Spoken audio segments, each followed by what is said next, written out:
Good afternoon. On behalf of the Washington University Alumni Association, I am excited to welcome you to today's presentation, a conversation with David Mandell.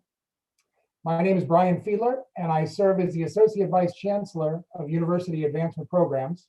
I'm also a proud alumnus of Washington University, having graduated a year before David in 1997. It was great to see a number of classmates, friends, Washington University neighbors, and others among the list of attendees for this afternoon's event. We're just really excited to have you all here today. I had the opportunity to spend time with David Mandell in Bardstown, Kentucky, at Bardstown Bourbon Company in the spring of 2019, what seems like many, many years ago before the pandemic. And I'm just so thrilled that he can join us today. So before we begin, I'd like to explain a little bit about the format for today's session. You'll only hear and see me, our moderator, and the presenter. The webinar will last about 1 hour, and then following the conversation, we'll have some time for questions. So we encourage you to add any questions you have in the Q&A box. Thanks to all of you, we've already received a number of pre-submitted questions, and pre-submitted questions from a number of people that understand quite a bit about bourbon based on some really insightful things asked. So we're really excited to get started, and this webinar is being recorded. It will be posted on the Alumni Association's YouTube page following the event. So it's my pleasure now to introduce our moderator. Dr. Peter Baumgarten wears many hats.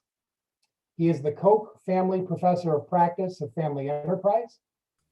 He is the director of the Koch Family Business Center. He is the faculty director for the Center for Experiential Learning in the Olin Business School, and he's joined the Olin faculty since 2018. His research focuses on the role of structure, both formally and informally, in shaping the innovation of groups, organizations, and broader network systems. In addition to his academic work, Dr. Baumgarten has consulted and run executive education programs with organizations across sectors, often focusing on refining their strategic direction, enhancing leadership development, and cultivating routes to drive increased innovation. Please welcome me in joining Dr. Peter Baumgarten. Wonderful. Thank you, Brian, for that very kind introduction. Every time I hear it written out, I feel like I don't deserve those particular words, but I appreciate all the kind words that you've shared. I too am a WashU alum, so it's great to be here repping two sides of the coin. On the one side, I'm going to speak from the faculty in the business school perspective and the person who spends a lot of time thinking about how organizations work and how entrepreneurship and innovation works. On the other hand, I write as an alum and also a lover of the product, a lover of hospitality. It's been a real pleasure for me to be able to immerse myself in the culinary scene, both here in St. Louis and beyond. Learned a lot about that sector and care deeply about it. So it's going to be a real pleasure to have this conversation with David. Now, I'm not going to spend too much time actually doing the introduction of David itself. I'm sure you'd prefer to hear from him directly, but I will just highlight a few things of his bio. First piece, he is the co-founder and former president and CEO of the Bardstown Bourbon Company. And we're going to be spending a good bit of time talking about that particular part of his professional journey. But he also started the Pink Spirits Company, founding with a classmate of his. I believe they met in their first year, if I remember correctly. And then finally, what we're going to spend a good bit of time of talking about as well is the path by which he landed in that particular space. And you'll see background that includes the chief of staff to the administrator of the FAA, a counsel to the chairman of the National Transportation Safety Board, amongst other things. So we have a lot to learn from David, and really excited to welcome him into conversation. So David, great to have you here. And I think you might be on mute. Now that we're fixed. Yeah, not a tech entrepreneur, more an entrepreneur in the hospitality space. So that's a good way to get us started. Well, Peter, thank you very much for having me, and I really appreciate and want to thank Washington University for setting this up, for inviting me, and of course for everything that the university has done to help me get to where I am today. Yeah, wonderful.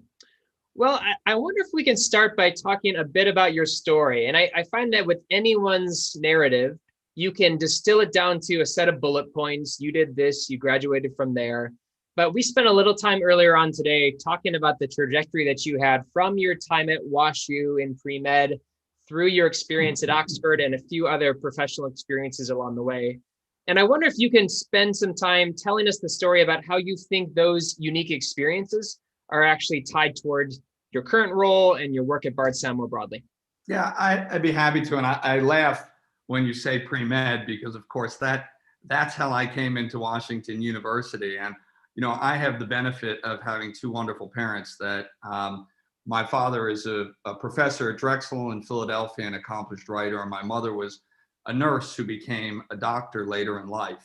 And, those were some big shoes to fill. And I went into Washington University thinking I was going to be a doctor, and what a mistake that was. I made it through first semester calculus, and Dan Lind, who was also a founder of the Bardstown Bourbon Company and my partner at Pink Spirits Company, and was in calculus with me.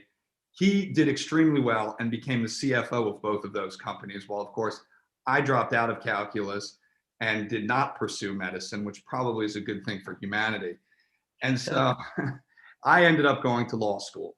And after becoming an English major and history minor, and I'll circle back. I'll tell you, my time at Oxford through Washington University was also one of the absolute highlights of my time at Washington University. But I came out of WashU and I started as an attorney in Philadelphia after law school at Temple University, and I began practicing in election law fraud.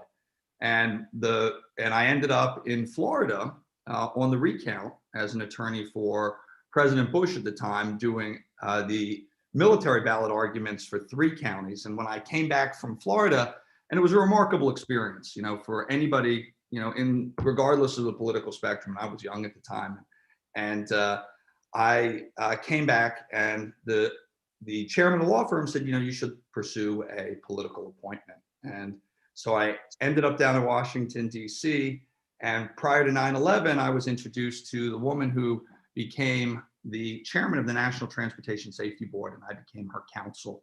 And we started at NTSB. And, one of the really interesting things was how each one of these pieces of my career, taught me something. And I developed a skill set from each one of them that ultimately I used really, and I look at, to build Bardstown Bourbon Company, which has been sort of the most significant achievement so far. But Peter, just to touch on that. So National Transportation Safety Board, 2 months after coming in, on November 11th, 2001, was the crash of Flight 587. And National Transportation Safety Board does accident investigation. I was the first person from the NTSB on site at that accident. So what did I learn at NTSB? I learned crisis management. I learned how to operate in a very interesting environment.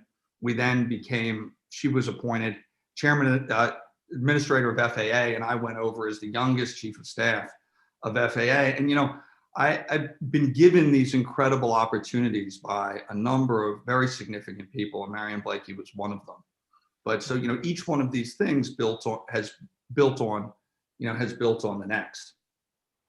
Well, what I'd love to just pause you on there just for a brief second. When we were talking earlier, you made this really interesting comment about the way that we form our career trajectories. And sometimes many of our students at times come in with a very clear vision of where they want to go. They want to be an investment banker, and they have a series of paths by which they're going to go to move in that direction. You made this point, though, that part of some of these experiences at the FAA, at Pink, amongst other places, part of it was learning what was not a fit, being able to spend some time and say, this isn't what I want to do, and this definitely isn't what I want to do.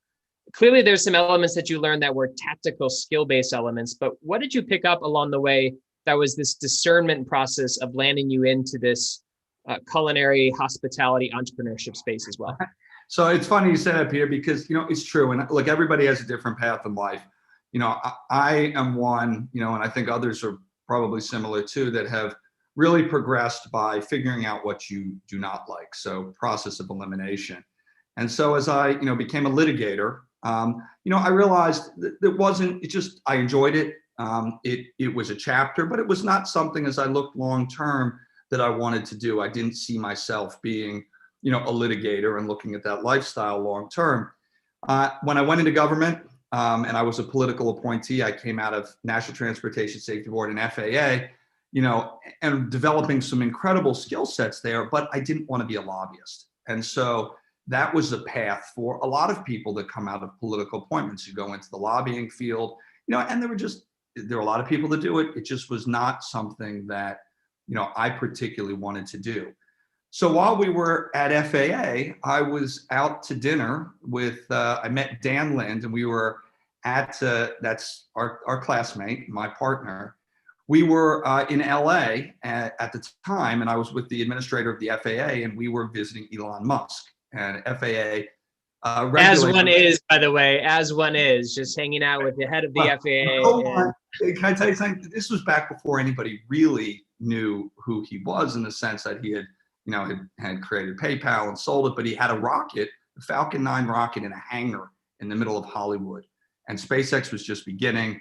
And FAA regulates suborbital flight. So we met with him, and it was a very, very interesting time at FAA. And so that evening, after our duties were finished, I met up with Dan, and we're at the Sky Bar at the Mondrian, and we're drinking Red Bull and vodka. And we said to ourselves, what are we doing? We're trying to make alcohol that doesn't make, we're trying to make a cocktail that doesn't make you tired. Why can't you make alcohol that doesn't make you tired? And so I came, and that was kind of, I had never really been an entrepreneur before, but came back with that idea, worked on it nights and weekends, put the whole project together, or the product. And then we sort of faced this decision of, are we going to go do this? We know nothing about this business, by the way. Dan's in Australia. He had left his job. He moves to New York. I moved to New York. A woman who was my assistant, Garnett Black at FAA, she moves to New York.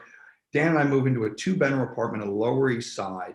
It is as rough gets. And we start this vodka company, and we begin building it on the street, nights and weekends, going out. I mean, just sort of as, you can imagine the craziest startup, the point where, the office in Stuyvesant Town is saying, what are you guys doing in this office, in this apartment in Stuyvesant Town? You guys aren't running a business, are you? As we're like pushing, cases of vodka into our apartment. Of course not. We're having a big party.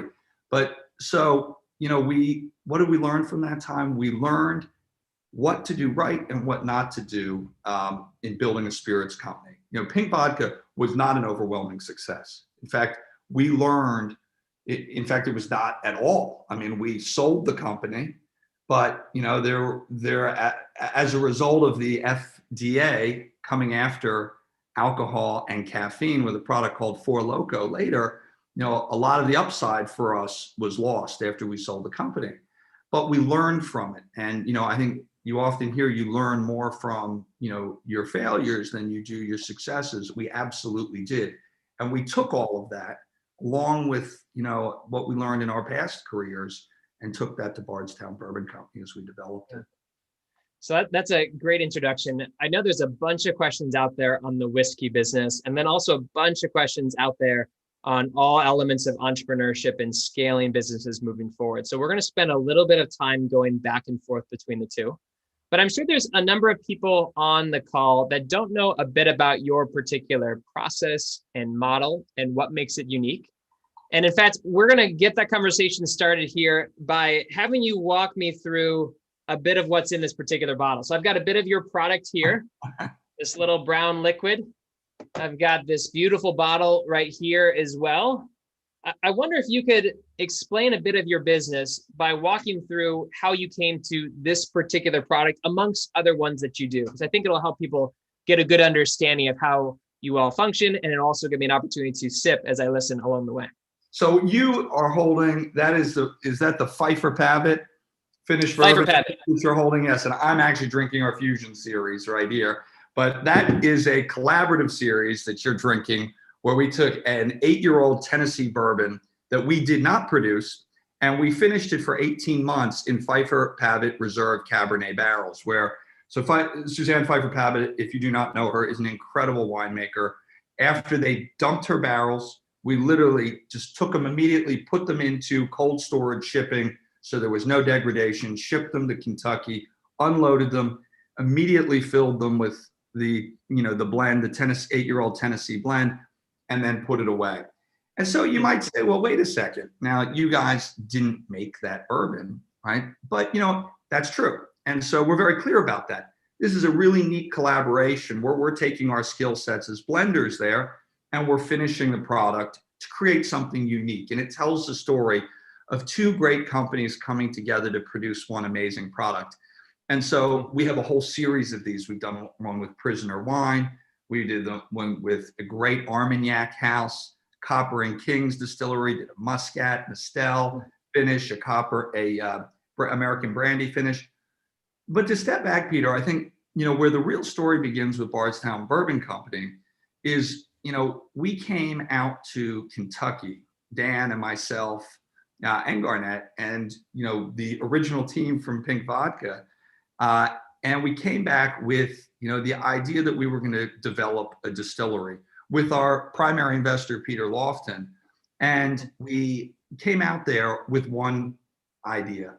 And then as we got into it, it completely evolved. And it was a constant evolution from day one. So when we came out there in 2014 and we saw 100 acres of land right in the bourbon capital of the world, we had an idea to build a distillery, but very quickly we went from building a distillery to building the 7th largest whiskey manufacturing facility in the country, to one of the most sophisticated, if not the most sophisticated operation in the country, producing 40 different custom mash bills for 27 different customers, everyone from High West to Jefferson's, complete customized whiskey production, to then opening up full-scale restaurant, bar, visitors experience, our own brand, and then, building from there. So it has been really a remarkable journey.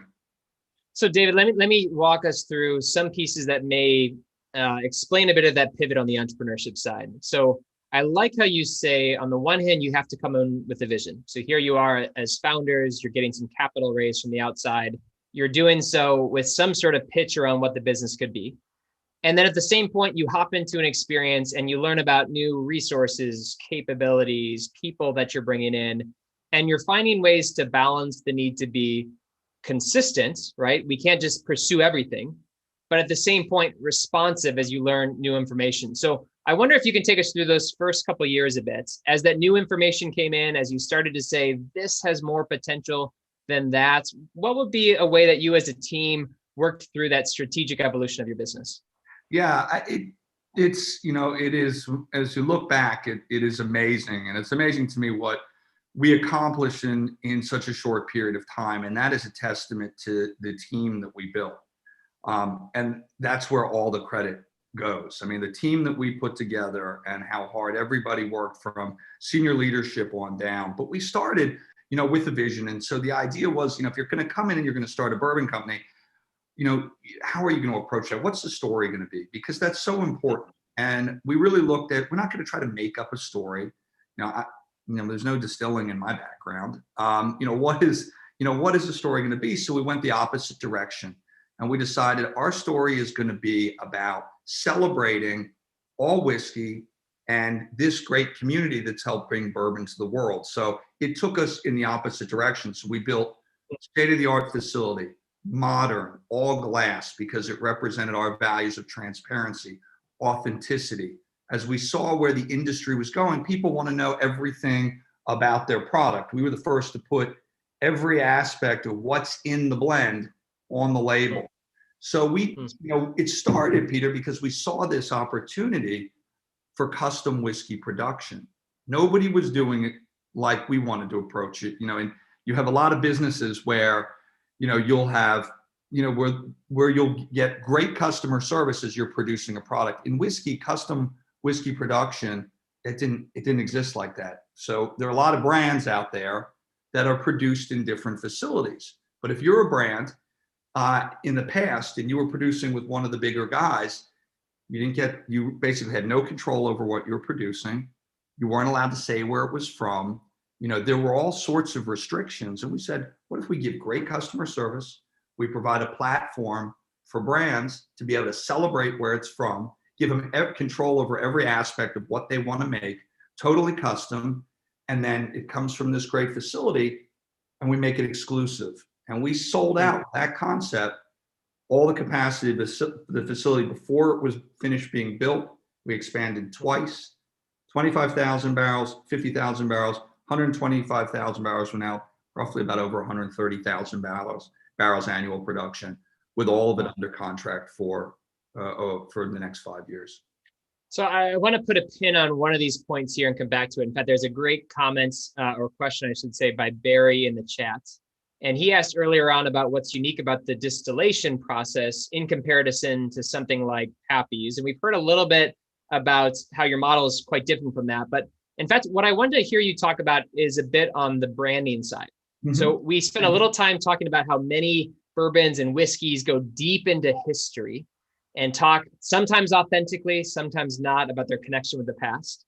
But you made this kind of distinct pivot towards modern. How do you think about telling authenticity in stories with a modern flair versus with this deep history? We go back generations. Yeah, I'll tell you exactly what we did. And it was an evolution. So as we built this, what we realized was we have a great master distiller in Steve Nalla. We also had an incredible distilling team that got its credibility from doing all this custom manufacturing. As we opened the restaurant and bar, we built a culinary team. We built an amazing beverage team. And that was kind of one of the aha moments. They all started working organically together. So we said, wait a second, instead of just having a singular master distiller, what if we have our culinary team that's looking at pairings with food, our beverage team that's looking at cocktail balance, our distilling team that's looking at traditional distilling methods? What if they all work together on product production, development, blending? And we created this amazing synergy between all aspects of the business where they all work together to develop all of the unique products. So as opposed to having kind of one view, you get this amazing group. And that, to me, if there is ever the story of Bardstown Bourbon Company, it is about people with differing talents and views putting together these amazing products, because that's what hospitality ultimately is all about, in this industry. Enjoying cocktails, enjoying bourbon, enjoying food, enjoying people, so that's the story of this great brand. Yeah. And in fact, that's the piece that I really liked about the way that you teed up our conversation earlier. You talked about the need to pull in talent externally, get the best people on board on the team itself, but then also the possibility of learning in these partnerships. So for example, if you go and spend time with a great winemaker out in California, you're going to learn elements of how they approach the craft as well that might come back to infuse how you approach it. So to some degree, it's almost this rapid cycle of learning or innovation. As you put that into place, what were some of the lessons that you learned along the way? How did it speed up innovation? How did you pull the right people and build the right culture around them to enable that kind of innovation and evolution? Yeah, and I think, look, a lot of that, at least from, my perspective, is not only is finding the right people and identifying the right people, but building that culture in which you allow them and give them the ability to thrive in the business. And so, yes, you're setting up certain guardrails and you're creating a clear vision, but, you're giving them the ability to make mistakes, to try, to experiment. That's something that we did, and they currently do all the time at Bardstown, is, you're really pushing the envelope. So all these things we made, we work very closely together. We produce lots of different things, but some things work, some things don't work. But you want to, certainly from my perspective, you want to give people the ability to really go out and, and be creative and not be worried that you're going to be somehow, punished or, held back if it doesn't, if it doesn't work. That's one piece. But I think there are a lot of things, when we spent a lot of time building culture at Bardstown, and when I look back at some of the things we did in the early years, this is everything from building our mission, vision, and values with the employees, developing our employee policies with the employees, giving them the ability to comment on them before we put them in place. One of the things I gave this book to everybody, and I know Danny Meyer very well, but setting the table, and the concept of enlightened hospitality and business is something we absolutely lived by and do at Bardstown, where it really is about the experience, creating the experience, right? And his concept of enlightened hospitality is how it makes you feel versus just providing a service. So that carried through our entire custom manufacturing side, making sure that we're always working with the customer, providing them the best experience, and when there are problems, turning them into great opportunities for solutions, all the way through, all the way to the brand and how we present and interact with the consumer. Yeah, one of the things that I like about that book, as well as the way that you describe it, is that when you think of hospitality, many people think initially of the customer. But to realize that the customer is your employee, it's your vendors, it's your suppliers, it's these various different stakeholders, your partners in the distillation process, the winemakers you work with, amongst others. Hospitality becomes a way that you engage with all of those parties in ways that hopefully drive greater value in the product itself. And in that discussion, as Danny Meyer always talks about, your employees are first, right? And your investors are last. That's because if you do the right things with your employees, that ultimately translates to the customers and then ultimately to the bottom line.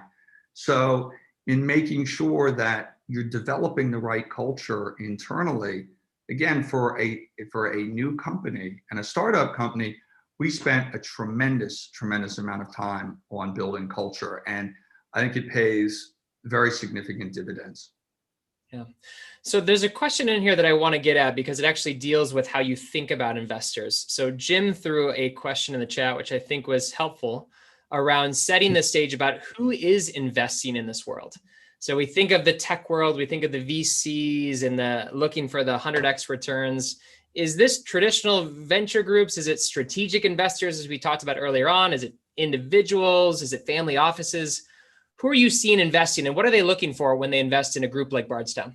Well, it's all, when you talk about the industry, it's kind of all of the above, right? But, for us at Bardstown, we took an investment from Constellation Brands. We're part of, their ventures group. We have a wonderful partnership with them. The large distilleries, from everything from Diageo to Constellation to a number of them, have ventures groups where they'll make strategic investments in up and coming spirits, brands, distilleries.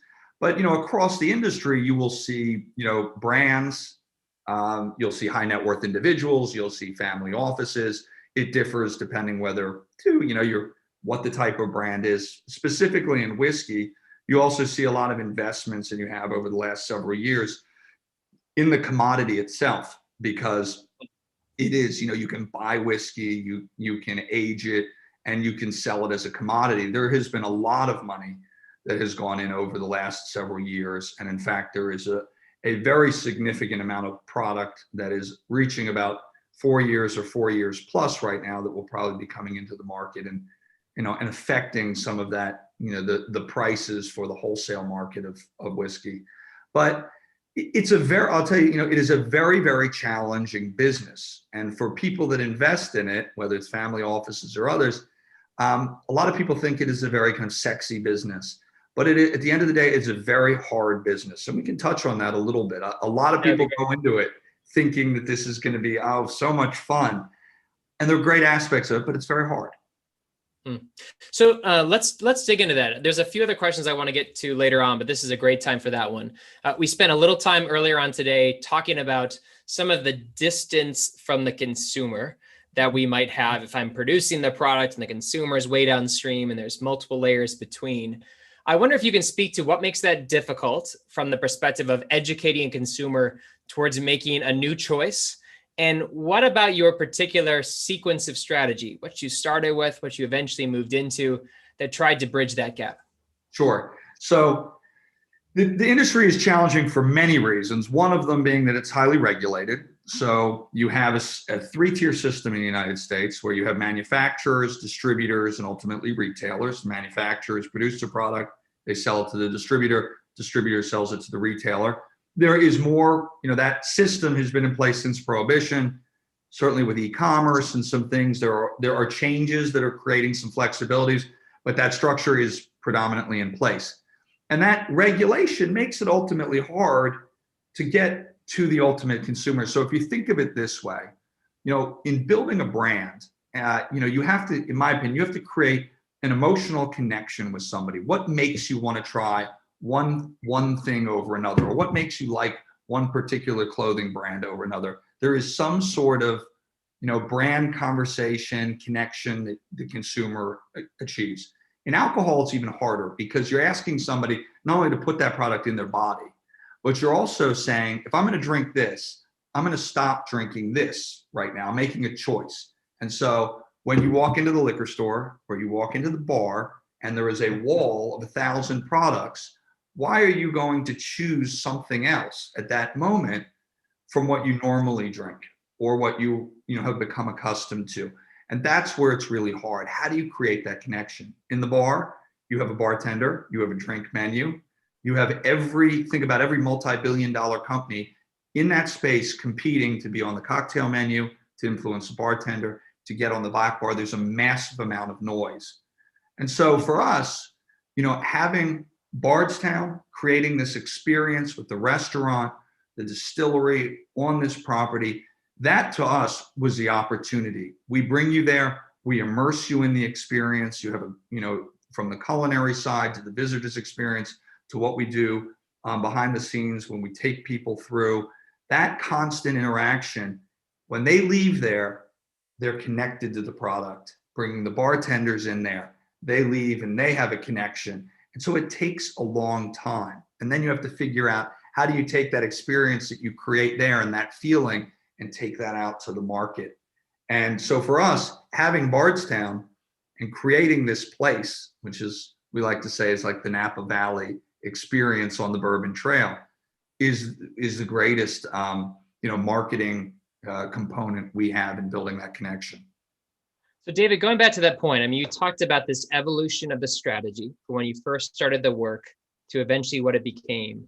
From the very front end, did you have this vision of both a product and an experience being necessary to drive the movement of the product through the channel, or did the experience piece eventually come alongside as you developed the product? It developed. It was an evolution. Every step of this kind of one piece led to the next. So as we built the custom manufacturing side of the business, that gave us the capital to be able to do everything else. So, unlike just having a brand, we're doing custom manufacturing. You're selling that product now. So you're making whiskey for a customer, barreling it, putting it in the warehouse. You're getting paid immediately, and then they are paying monthly to store the whiskey. So you've got a very significant revenue stream that then allows you to then build and invest both in the capital infrastructure, the warehouses, and also then the bar, the visitor experience, and the brand. And so without that revenue stream, it becomes very challenging. We learned that at Pink Vodka. So here you are back then taking a product and trying to build it across the country. The biggest mistake we made was we went too fast. And that is, we went to 45 markets, 5 international markets in a little over 3 years. And so you're rapidly building, you're rapidly spending, you're not making money, you're spending. And then of course we hit 2008. And when it was just fun to be a high net worth individual in New York, investing in caffeinated alcohol and partying, like that all of a sudden is not fun anymore. That money's not there.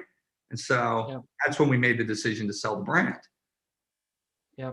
So this is very interesting to hear you walk through these pieces. So I want to go to a couple points that are related to what you're just describing, and in particular around the hospitality experience. So you knew or eventually figured out that this hospitality experience, the restaurant, the hotel, everything about the Napa Valley experience around the Bourbon Trail would be critical. But at the same point, you have it set up in Bardstown. You wanted to make it accessible. How do you design an experience that's both fine dining, pulling in CEOs coming in to experience this, while at the same point, the type of place that if I'm looking to go to a nice meal and I'm a member of the town, I feel like this is the place I need to do? How do you create that inclusive experience that you just mentioned? So it was challenging. And so, we gave it a lot of thought. So first of all, we didn't know anything about the restaurant business too. So not that we knew anything about the whiskey manufacturing business either, but, we figured it out and we hired the right people and we built the right team. But when it came to building the restaurant, that decision actually came as the law changed in Kentucky. and gave us the ability to sell by the drink. It was something that the Kentucky legislature enacted that went into effect in 2017. And we jumped on it immediately. The original layout was not for that. We were not going to build a restaurant. We were not going to build a full-scale bar. In fact, legally, you couldn't do it. And then when the law changed, we jumped on it immediately. We're the first to do it. And so the law gave us the flexibility to have a bar and a restaurant within the distillery and the proper licensing. And so because we had the custom manufacturing side, because we produced for so many people, we decided, you know what, this vision of being a celebration of whiskey, let's bring that into the experience. So we sold everybody's products at the bar.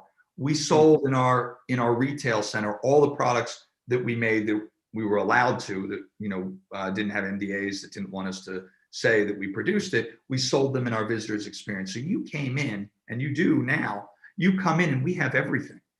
And so again, and we also built the vintage whiskey library. The law also allowed us to do that. We have bottles, the largest collection in Kentucky from the late 1800s all the way to the 1970s and 80s. The rarest whiskeys, you can come in, you can buy it by the pour. So again, this concept of the celebration of whiskey. So we're viewed as neutral territory.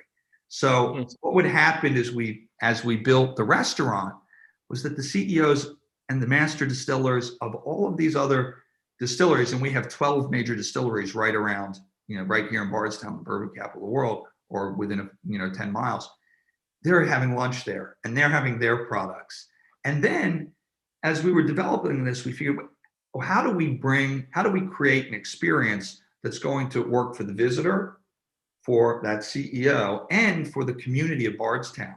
So we created a very elevated experience it's beautiful. You feel like you might be in LA or New York when you come in, but you could have a $5 pour of whiskey, you could have a $25 pour, you could have a $10 bottle of wine, you have a $1,000 bottle of wine. You could come in on a date and spend $30 in a great environment, come as you are, kids menu. And we did this and it just worked. It absolutely worked. And so we have everybody in this place enjoying it. So it worked for the community. It worked for the 1.7 million visitors coming through the Bourbon Trail, those visitors, and it worked for, the other, distillery partners. We brought everybody together. And that at the end of the day was something that just evolved. So there were a couple of great questions about the products that were submitted earlier on beforehand that I want to hit on briefly here today. One of the questions was actually around how you anticipate and design a product when you're having to make choices significantly in advance of when that product is consumed. So I mentioned this a bit ago. I've been reading the Pappyland book by Wright Thompson, all about the world of bourbon and whiskey. And it was amazing to me, at least, to hear decisions that were made, let's say 12 years ago, 10 years ago, that are then only seeing how the product turns out and how customer tastes match those several years downstream. I'm curious how you think about that matching process. How do I make decisions now for some future state? And in fact, if it's a little bit easier for you to do by virtue of the slightly shortened timetable. So in other words, I'm going to pull this particular product in, I'm going to put it in the wine barrels, but I'm not having to wait now 10 years or 12 years. I'm waiting 18 months, which makes it a little bit less uncertain in that regard. So how do you make decisions about consumer tastes that are downstream when the product is actually consumed? So it's a very good question. And I think, I would approach it this way. So, the environment now in whiskey is very different than what it was 10 years ago, certainly what it was 20 years ago when kind of whiskey had collapsed, and you hear the stories of Julian Van Winkle, and Pappy, when they were doing this, you couldn't give this stuff away. And so, it's a very different environment now. And the consumer now, generally speaking, is really interested in innovation. So they're looking for what's new. The consumer that's coming to the distillery wants whatever they can't get anywhere else. That's the first question. What can I get here that I can't get anywhere else? And so they want to experiment. They want to try. They want to try different mash bills, different flavors, different aging, finishing. And when I talk about finishing is when you take an aged whiskey and you put it in a different barrel, whether it is a spirits barrel, whether it's a wine barrel, just like what you're drinking, Peter. All of these things are examples of innovation. So for us, we took the approach, we kind of saw this 6 years ago where this was going, and it was, you're really seeing kind of innovation being accepted. And so we just started creating.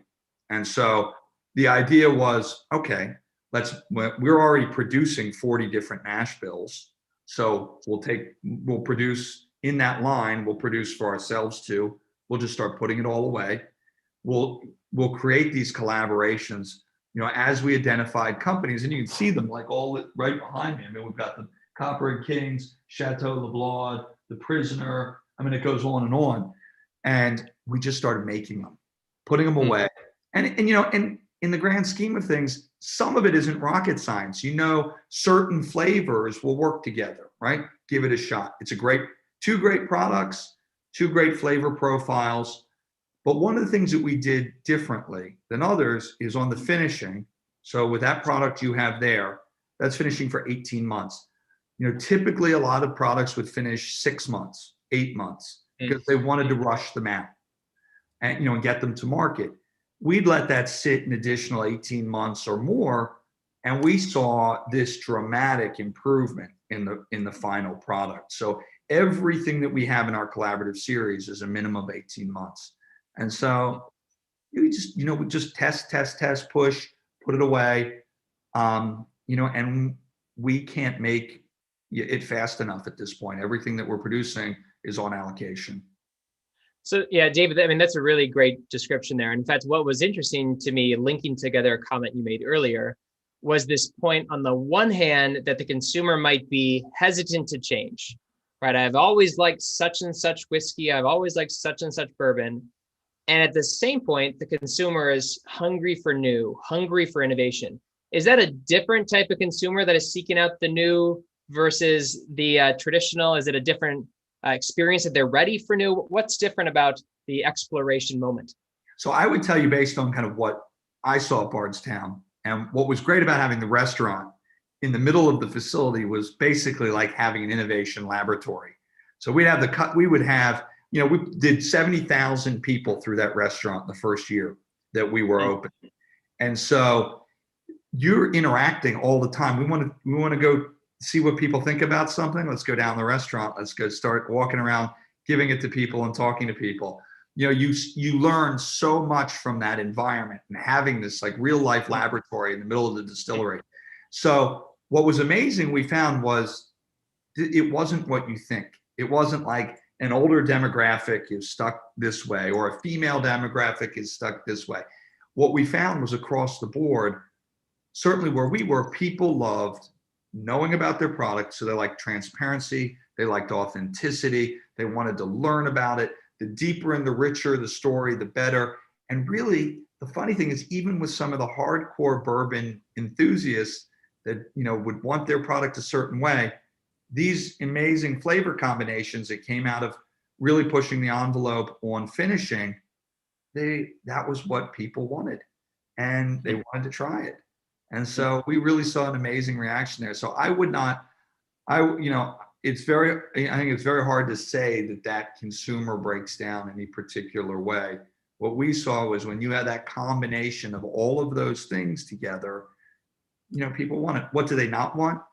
I think across the board, you'll say the consumer is not looking for some made up story. They want to know about their product. They want to connect with it. And so when you come to Kentucky, certainly everyone on the Bourbon Trail here really does follow that. The experiences are different, but each one of them is different, but they really are amazing. And I'd encourage anybody that's listening, on here, if you haven't been to the Kentucky Bourbon Trail, come check it out. If you've been to Napa Valley, this is a whole different experience, but it's amazing. It's $2.3 billion investment that is going in right now in visitor and hospitality improvements. The market for Kentucky bourbon is exploding. Just right here, we have every major distillery making significant capital improvements, and they are looking at an international market. So the growth in the investment, this industry is about to skyrocket much further than it is right now. So let me pair it back to what I hear in terms of your theory of innovation, and you tell me what I see, what I miss, because this is really helpful. On the one hand, I hear you having a strategic choice around how you innovate. So in particular, this choice around an extended finishing time. I also heard this element that's consistent, which is saying we want to understand the customer well. And in particular, the importance of transparency and authentic story comes up. But then at the same point in the midst of that, it's innovation a little bit by diversification. We're running 40 different experiments at once. We're doing logical mixes, but we're kind of seeing what does and doesn't work. And then finally, we're taking data points around what's working by virtue of having people on site experiencing, seeing what they love and don't love altogether. Is that a fair way to characterize some of what you all have been doing in innovation? Absolutely. And I'd love to tell you that it was like, very methodical and, we're capturing everything. At the time, that's not the case. I mean, the philosophy is let's make great stuff. Just each time we make something, let's make a great product and let's put absolutely every attention to detail and care in producing it.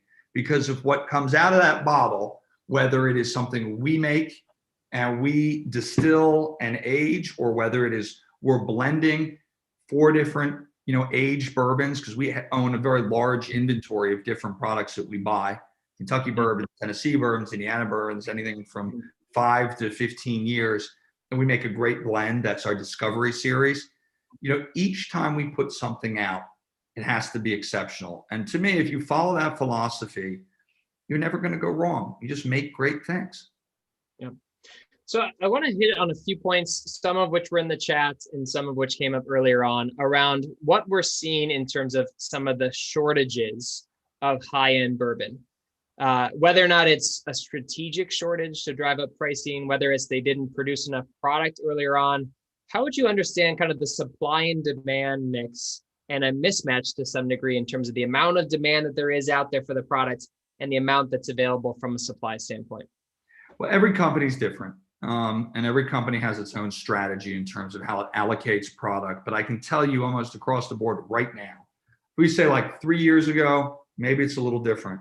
There's certain strategies if you're looking and reading Pappyland and, I'm not going to speak for them, but there's certain strategies that they use and how they use that product very strategically, in the bars and the restaurants across the country to really kind of incentivize certain accounts, that are moving other products. But across the board right now, in bourbon, in high-end bourbon too, and whiskey, you can't produce it fast enough.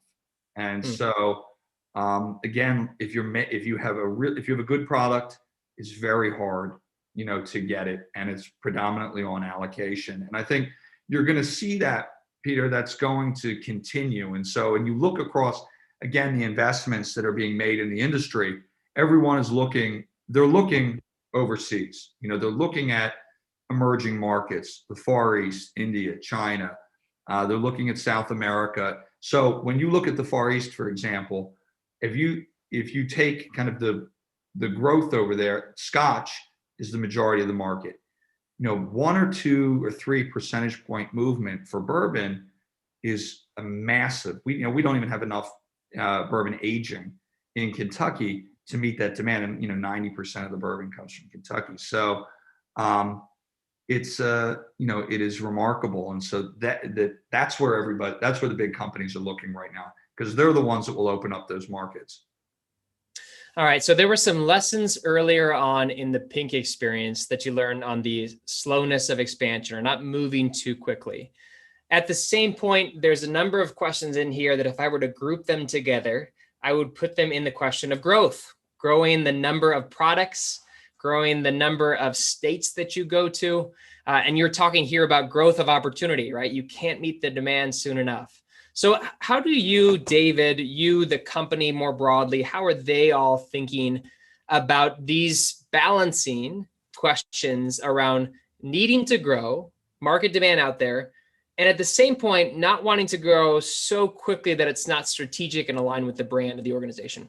Peter, it's an excellent point. And again, every company is different, but I'll tell you from our experience, and certainly from what we learned at Pink, this growth has been very careful.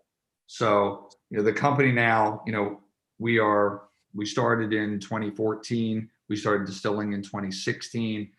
Our brands are only in 12, plus markets right now. So we have not, the growth has been very careful. And so the team, and we have an incredible team at Bardstown, amazing CEO and Mark Irwin, the team has been growing, very, very carefully, the brands. And so what does that mean?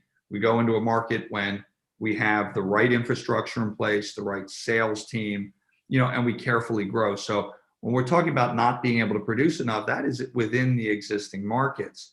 For a lot of companies that start up, the mistake they make, we did a lot of, we spent years, 3-4 years building our credibility, building, the center base here in Kentucky, bringing people in.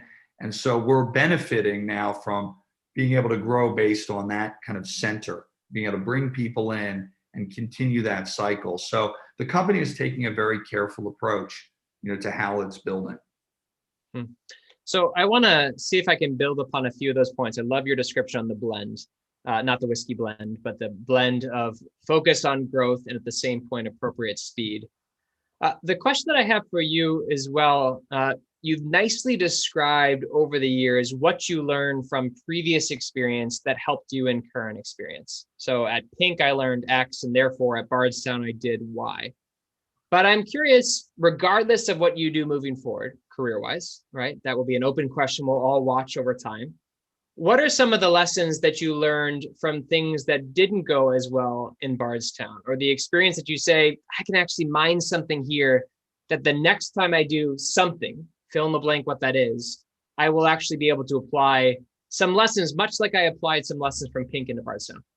Yeah, I mean, there are a lot of examples of things, as we were racing, whether, how we built the restaurant, for example, and learning, some of the things that we did. What's the kind of talent that you need? I mean, one of the things that we did with the restaurant that was exceptional was we didn't have the labor pool here. So we built a program. We had to get really creative. So we built a program with the State Department, with the J-1 visa program. We brought in 20 culinary students from South Africa, India, and the Philippines. We housed them in 3 different locations here. We provided a training program, and they were fully integrated into our company. It was a remarkable amount of work, and it did some incredible things. But there are challenges with that program, and of course, with COVID, wasn't able to continue. So you look back at a lot of these lessons, and for me going forward, I'll tell you. Peter, I'm really excited about kind of what we're doing right now. And so one of the things that I have taken on in my volunteer work at the moment, among other things locally here in economic development in Bardstown, is I'm the chairman of the Kentucky Bourbon Festival. And this was a festival that is in its 30th anniversary this year. It had some real ups and downs over the years. We have rebuilt the festival. We've hired a new CEO. We have a great board. And I would encourage everybody that is going to listen to this podcast and this live stream to come out September 16th through the 19th and join us for the Kentucky Bourbon Festival. It is amazing. It's not far from St. Louis as well. Short little drive. So I'm going to end with one. That was my little plug before we end. Totally unrelated to your question. You know what? You got to get it in somewhere, though. So that was a great transition. So my last question for you, there were a bunch of people that submitted questions beforehand, many of whom it looked like from the specifics of the questions that may have known you from an earlier time in your WashU journey.